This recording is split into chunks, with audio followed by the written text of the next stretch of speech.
If you haven't seen Mr. Inbetween, then I highly recommend that you watch it. It's criminally underrated and one of the best shows in years. In fact, I actually have a video on it.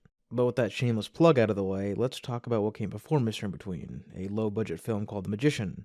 Oh, and I'm going to be spoiling this movie in its entirety. Just like the show, this movie follows Ray Shoesmith, an Australian hitman, as he navigates the criminal underbelly of Melbourne. But this movie is different in its approach. Unlike the more traditional style of the show, this movie is a mockumentary. And at first glance, this style is not something I thought I would enjoy. When I hear the term mockumentary, I think of Borat, which is not something I ever want to associate with Mr. Between. But I was wrong.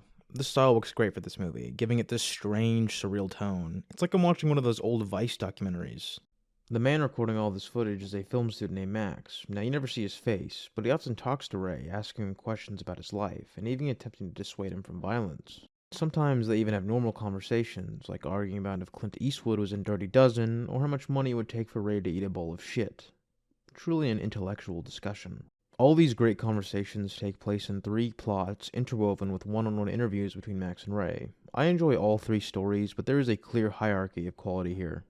With the first spot going to the story of Tony Richards, Tony's a small-time drug dealer that Ray needs to take out. He finds where he lives and escorts him ever so nicely into his car, forcing handcuffs on him and driving him into the outback. While Tony digs his own grave, he pleads with Ray for his life by offering $80K in cash that he has buried in a spot that only he can find.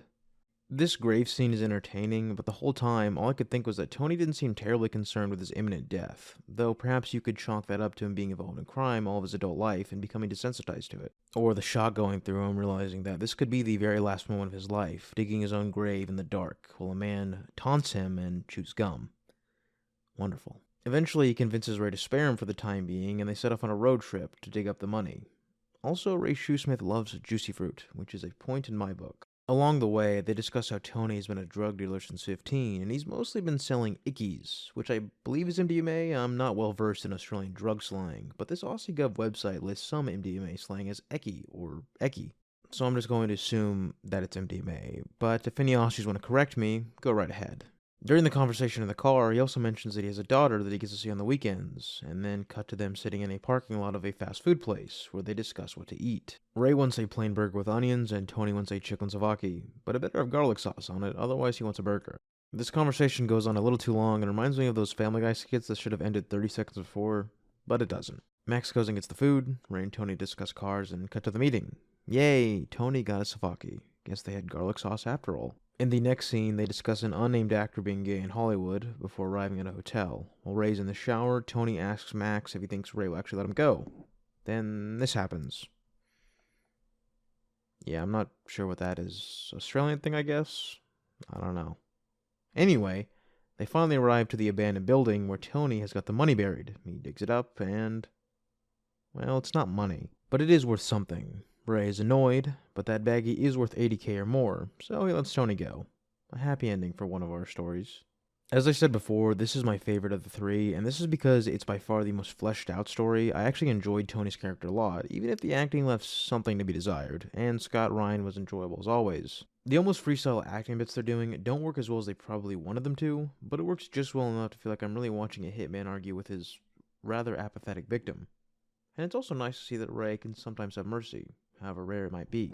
The second story is about Benny. Benny is a sort of not friend of Ray. He's a drug dealer who's done the 2 worst things you can do. Get high on your own supply, and talk to the cops. This talking to the cops has made its way back to Freddy, who Benny has been dealing drugs for. If you've watched the show, then you'll probably remember that Freddy is Ray's sort of boss, who often gets him jobs. He's never shown in the film, but it's a nice reference. After fessing up that he's been talking to the cops, I'm honestly shocked that Ray tries to help him instead of taking him out. But he throws him a couple $100 and tells him to skip town, which he does. Unfortunately, he shows up several weeks later, basically signing his own death warrant right there. And after catching him back in Melbourne, Ray says this time he's going to drive him anywhere that Benny wants to go, and Benny chooses Queensland. In the car, they discuss Wayne Carey, a captain for the North Melbourne team who infamously engaged in an affair with his vice-captain's wife. They end up taking a piss break and discuss how much money it would take to eat a bowl of shit.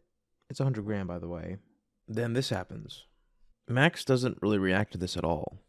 I'm guessing he's in shock or something. Later, he does actually ask Ray why he did it, and Ray's justification is that he wouldn't suffer, which I suppose is a mercy all of its own. I know this story is supposed to show that while Ray can and will show mercy to people, sometimes they force his hand and he's left with no choice, but it's not really satisfying. Benny has next to zero screen time, and when he finally gets gatted, my reaction was, oh no, not Benny. The third story is about stolen goods. The man behind the camera, Max, had some of his electronics stolen, like his VCR. Do I need to make a joke here? This theft was committed by his former roommate, Edna. He told the cops about it, but they couldn't do anything due to a lack of evidence. So, Ray decides to help his buddy out and retrieve the stolen goods. They show up at his place, and Max asks Ray not to use excessive violence. This strategy doesn't work, but a baseball does. Max doesn't get his CD or DVD player back, so Edna ends up owing him $2,000 by next week. Edna skips town after that, and he's currently listed as a missing person. Up until now, I've pretty much neglected the other half of this film, the interviews. They're a fascinating and direct look into Ray, from his disdain for drug addicts to how he was discharged from the army after having a bit of a problem with a guy, or his admission that he has a daughter. But unlike the show, I get the feeling he's not very close to her.